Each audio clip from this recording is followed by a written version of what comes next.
Hello watch fans, birth year watches here, and this time for you we have a 2008 BHI150, and this is a Tourbillon watch, and I'm going to explain what the story is with it. Two stories. The first one is the nice one.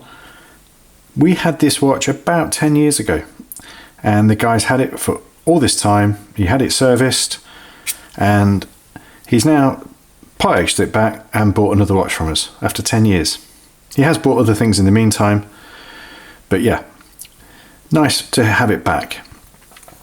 The other story is why this is a BHI. This is the British Horological Institute.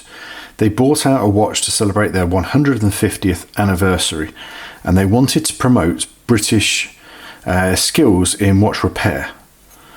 So they went for a complex movement using this thing at the bottom, which is a tourbillon. You see the little pointer there? That's moving around.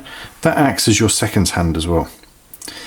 And what happens is, rather than the escapement in the watch being fixed, the whole cage the escapement is in rotates once every 60 seconds in this case. That is meant to do away with gravitational pull on the watch. In theory it works, but in practice you can get just as accurate results just without a tourbillon.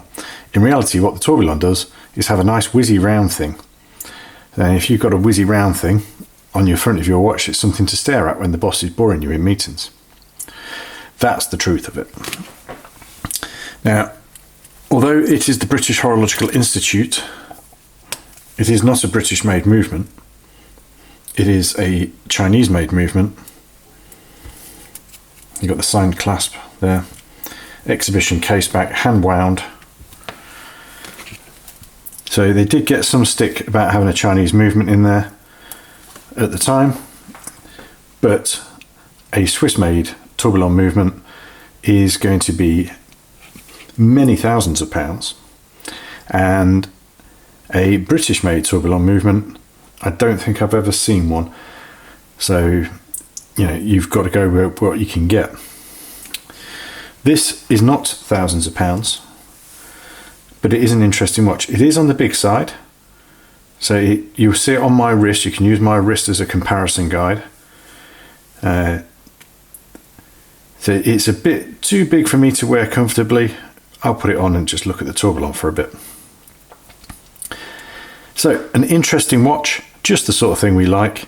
Of course, it is quite modern for a birth year watch, but that doesn't mean to say every watch we have is just for birth years. Some can just be interesting and cool, and I buy what I like. And if that doesn't fit the birth year thing, then I will live with it. Thanks for watching. We'll see you again next time with something completely different.